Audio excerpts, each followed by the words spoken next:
Lots coming up on Sports Extra here tonight, including some of the big stories of the week. It has been a rough week for the Cardinals. Could they somehow salvage a win in a thriller at Busch Stadium today against Cincinnati? The field for the Women's College World Series is quickly narrowing down. We'll talk about who's left and how they got there. And we will also speak with Carrington Harrison of 610 Sports Kansas City about today's blockbuster trade and more on the Chiefs' offseason. That's all coming up right now on Sports Extra. Live from the Ford Sports Desk, this is Sports Extra with Ben Arnett. Well, it wasn't exactly a banner week for the St. Louis Cardinals. In fact, the headline in this morning's St. Louis Post sports section read, "Cardinals news mostly bad." I'll say, in addition to losing 5 of their 6 games this week coming into today, the team sent pitchers Jack Flaherty and Kwon Young Kim to the injured list, making that 3/5 of the team's starting rotation on the IL. And Yadier Molina left yesterday's loss to the Reds with a knee contusion. Harrison Bader looking on today. He's also in the middle of his second stint on the IL this year. And the Cardinals ran into a buzzsaw named Jesse Winker today. This home run is his second in the first 2 innings. It helped build a 7-0 Reds lead. Winker came into the day with the second highest batting average in baseball and the 3rd most home runs in the National League. Starter John Gant gave up all 7 of those runs, but the Cardinals would fight back in the 6th inning. Tyler O'Neill begins the comeback with a 2-run shot, 13th of the year for him. They love it across the street in the pool. Apparently there's a pool in Ballpark Village now. Same inning, Matt Carpenter with a pinch hit double with the bases loaded. That brings in 2 more runs, and the score is narrowing. It's a 3-run game. After that 5th double of the season for Carpenter, and suddenly life for the Redbirds. Still in the 6th, Nolan Arenado coming up clutch. 2 more score on that base hit.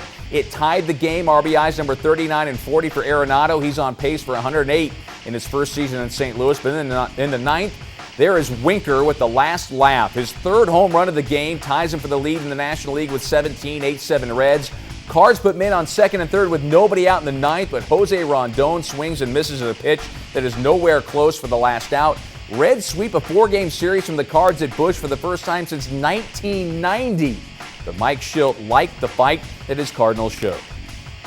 We start tonight with big news in the Southeastern Conference heading into this week. Will Muschamp was fired by South Carolina tonight, midway through his 5th season there. Of course, Mizzou plays at South Carolina this Saturday. Muschamp's firing comes after a 59-42 loss at Ole Miss last night. Muschamp is a defensive guy, and the defense has not looked good this season at Carolina, allowing the 3rd most yards per game and the 2nd most points per game in the SEC. Muschamp ends his time at Carolina with a 28-30 record. Combine that with his time as the head coach at Florida, where he was fired in 2014, and Muschamp is 56-51 as an SEC head coach. But don't shed a tear for him, because Muschamp gets a $15 million buyout per the terms of his contract. Offensive coordinator Mike Bobo takes over as the interim head coach. Wild game in Detroit today, Lions and Washington at Ford Field. The Lions had complete control of this one early on. Matthew Stafford checks it down to DeAndre Swift, and the rookie takes it in. It was 24-3 Lions at one point, but Washington wouldn't quit. Alex Smith making his first start since that horrible leg injury with 400 passing yards. Antonio Gibson ties the game on that run. Detroit would get the ball last, though. Matt Prater from 59 yards away, and he drilled it. Lions win their first home game this season as they win 30-27. But somehow that wasn't the best finish of the day. That would be in the desert between the Cardinals and the Bills. Fast forward late 4th quarter. Buffalo down by 3, so they need a touchdown. Josh Allen slings it to Stephon Diggs. Buffalo up by 4 with 30 seconds left. But Kyler Murray got the last crack at things in this one, and the youngster put on a show. Murray on the move. He is so good on the move. Breaks the tackle, throws up the prayer with just seconds to go, and DeAndre Hopkins comes down with it in triple coverage. Somehow, someway, Arizona escapes with the victory. They move into a 3-way tie for first place in the NFC West. And this Bills fan is going to be sick. As for the Mizzou men's basketball team, despite making it into the top 10 less than a month ago, the Tigers are limping to the finish line. Missouri and LSU were tied at halftime yesterday on Senior Day, but Cameron Thomas, one of the best freshmen in the country, took over in the second half. He finished with 29 points, and there wasn't a lot of firepower on the offensive side from Missouri to match him. The Tigers finished the season in 7th place in the SEC. That'll be their seed in the SEC tournament this week in Nashville starting on Thursday. and I thought the effort was there. We just couldn't get shots to go. We had some opportunities at the rim, couldn't finish at the rim, and of course we knew the game plan. They were going to make it tough on Jeremiah Tillman. He wasn't to be the guy that beat him tonight, and just again got to make the necessary plays to win the game.